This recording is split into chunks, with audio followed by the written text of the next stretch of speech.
Can you describe that project for me? That is the D Street improvements.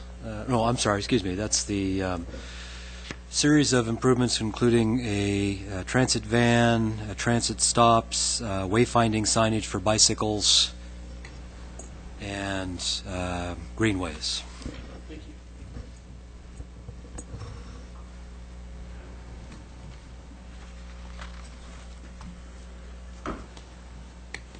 Okay, Parks and Recreation highlights.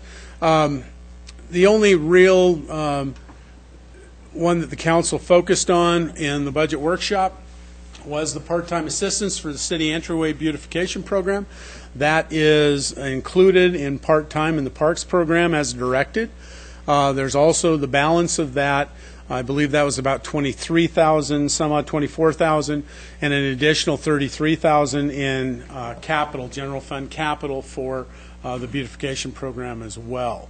So the facilities, I think if you look at the facilities that are maintained by a fairly small department, is fairly impressive.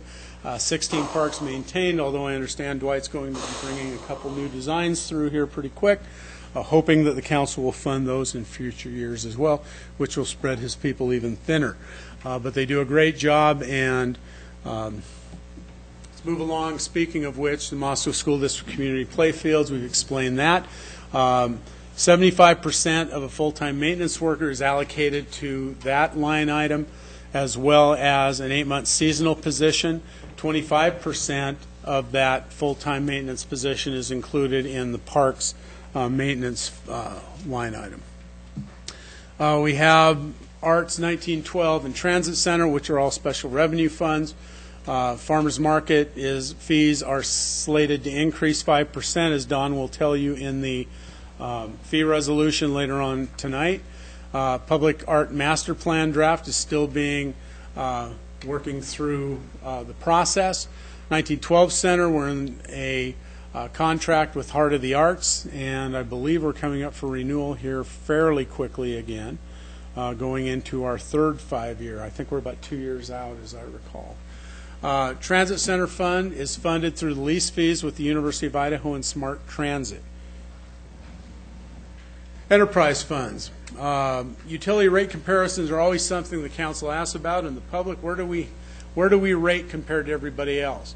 Solid waste rates are in yellow, sewer rates are in blue, and water rates are in green. As you can see, some of our other sister cities, Lewiston and Coeur d'Alene, little different systems. Coeur d'Alene, of course, has they have a landfill, a county-owned landfill, so their solid waste rate reflects that. Water and sewer, we're still working on our wastewater treatment plant. We're into phase 5 upgrades that we'll be working on and bringing to the council. There was a pilot program that was pursued last year and we'll be finishing up this summer as well, that council will be considering in future budget years as well. So that's how we rate.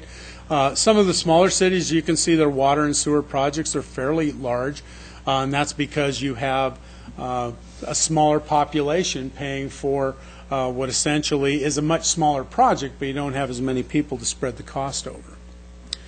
Water and water capital funds, rate adjustment of 6.3% per the 2013 rate study. We do have a DEQ revolving loan in the amount of $4.3 million, which will help us fund capital improvements for booster stations and well number 10. Operating expense for the water fund increased 5.7%. Building maintenance, the Northwest Water Tank, which is the tank that is just about 100 years old, just short of 100 years, it needs to be maintained. It is slated to be replaced here in the next several years as Les and Public Works moves through their capital projects. Low flow meters are, I think are we in the second year of that 2-year project, Les? I think it's 16.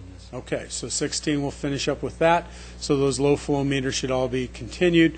And the Water Conservation's rebate program has just presented to the council here within the last month. Sewer and sewer capital funds, rate adjustment is 7.5% per the 2013 rate study. Transfer to the sewer capital of about $1.8 million, and that's to help with the capital or fund the capital improvements that are called out in that sewer capital plan. And as I said, we're in the process. One of the MCAs that the council prioritized was the deteriorating waste infrastructure, sewer infrastructure underground, as well as continuing renovation of the wastewater or improvement of the wastewater treatment plant to meet our EPA National Pollutant Elimination System Discharge Permit, NPDES, whatever. Anyway, that is our permit given to us by the U.S. EPA that regulates the pollutants which can be discharged from a wastewater treatment plant into the creek. And I'll take this as a time to compliment our wastewater treatment plant operatives. They've done an amazing job out there. The system is running more efficiently than it was designed for, and a lot of it is just because of the professionals you have out there. Sanitation capital, rate adjustment at 3%, 1.6% increase, which matches the consumer price index at the transfer station. We're accumulating funds for future projects as well as the expansion and or relocation of the recycling center, accumulation per the strategic plan, and reserves to close the non-MSW, that's municipal solid waste landfills, at the waste and demolition landfill at the transfer station. Operating expenses went up 11.2%. Proposed in FY16, mostly because of our new solid waste roll cart program, which we're just becoming familiar with at this point. It's been in place a little over a year. And we also have a recycling roll cart program, which is slated to begin implementation this fall. Internal service funds, we talked about the fleet fund. These are the equipment that will be replaced within the fleet fund. There was a presentation to Administrative Committee a week ago by Tyler Palmer and Rick Benjamin, our city shop foreman, and you can see they have 3 mechanics. They maintain a bunch of equipment. They've done some great things trying to reduce low-use equipment, combine equipment. For instance, right here in the Parks Department, 2 tractors are being replaced with 1 tractor.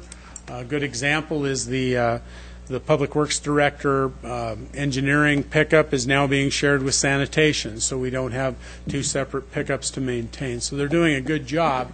There are Streets Division, as I mentioned before, Streets Division equipment which is being paid for. The Streets Division is shouldering some of that cost at this point, which is the first time in recent history that that has happened. Typically, those street purchases are paid for with through the general fund, so that's a step in the right direction as well. Information systems, we talked about some of the things that Information Systems is doing. Information Systems continues to work on the GIS and equipment purchases. We have programmable logic controllers at the wastewater treatment plant that when those go down, Jesse tries to keep some on hand to plug in. When those are not in place, there is the potential, if not the probability, that we will exceed our EPA NPDES permit. When that happens, the city is liable for violations and fines, so it's critical that we have that infrastructure on hand. Debt service and construction funds, won't spend a lot of time on this. You recall we refunded the bonds in 2011 to save money in the low interest rates. Don recalled those bonds and they were reissued at a lower rate. LID debt service fund, the Hamilton Fund will be utilized to assist with LED lighting out at the HERC, which will serve 2 functions. It will reduce the electric bill at the Hamilton Indoor Rec Center, as well as drastically reduce the amount of maintenance time. The lights that are out there now need to be addressed by staff at least once a year. They burn out with some frequency. These LEDs are at least predicted to last a lot longer and much more efficient. And then that takes us to the Capital Projects Fund. These are the various capital projects which are being addressed in the FY 2016 budget. I won't go through every one of those. Some of those are accumulations. Some of those will be actually constructed in 2016. You'll see things like the downtown restroom is in here, accumulation of playground equipment, park irrigation, some of the things that funds are accumulating year to year. We have a couple of donation funds. One is the 3rd Street pedestrian bridge, as well as Blackbird Crossing. So it runs the full gamut. But these are all things that are moving along and are being addressed in Capital Projects Fund.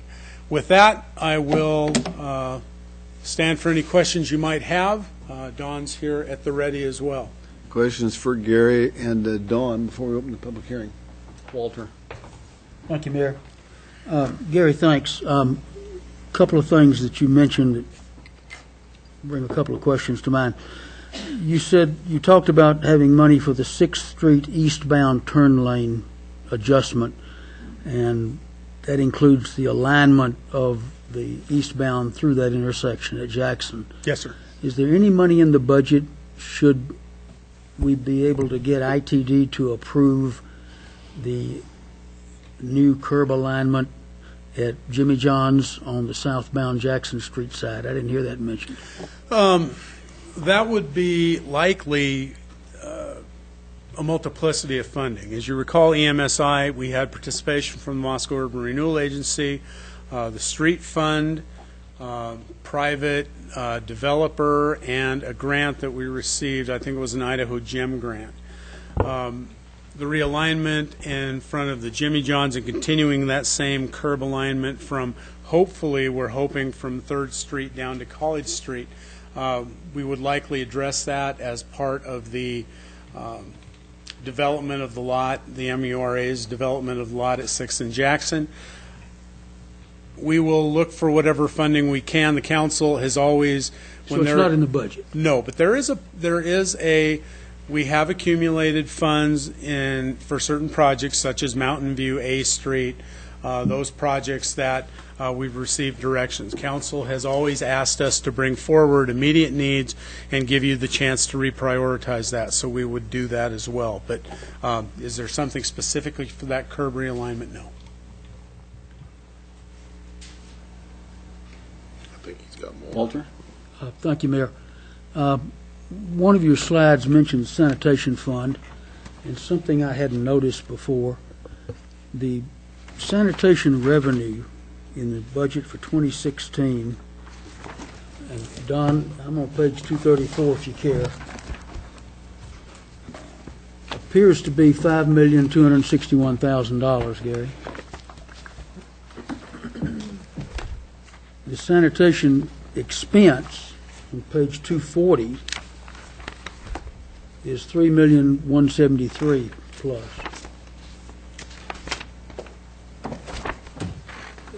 That's a $2 million revenue over expenses. And included in the expenses is transfers to sanitation capital. I guess my question is, why? That's 234 and 240. Yeah. The sanitation fund has several departments. That particular one on 243 is just the section that relates to one of the departments. We have the transfer, we have the landfill, we have the recycling program. All of those total to the same dollar amount as the revenues, but we break out the sanitation fund in various departments. And the reason for that is because we have different contracts that we have to address. So if you add all those up, they should be equal to the total. And I apologize for that. We should probably have a summary sheet on that that would explain that. Okay, we don't have time tonight to go into that. Can I get an appointment and let you show me that? There is a summary sheet on the front of the documents in the summary section that shows the total revenues and total expenditures by fund as well. So, but not on this level of detail. Okay, The detail tries. So the answer is that we don't have excess revenues. That's correct. Okay, we'll get together Okay, next great. day or two. Thank you. John? Yeah, Gary, you, one of the last screens that you had up there, you mentioned a pedestrian and a bicycle bridge across Third Street, but not a vehicle bridge. Why one and not the other? The Third Street pedestrian bridge was set up as a donation account for people who wanted to donate toward a pedestrian bridge. In fact, our Transportation Commission has asked that the council review it and give some direction on that. So that will be coming to you hopefully within the next month or so. But yeah, that is specifically for the pedestrian bridge to receive donations. Other questions before we open the public hearing?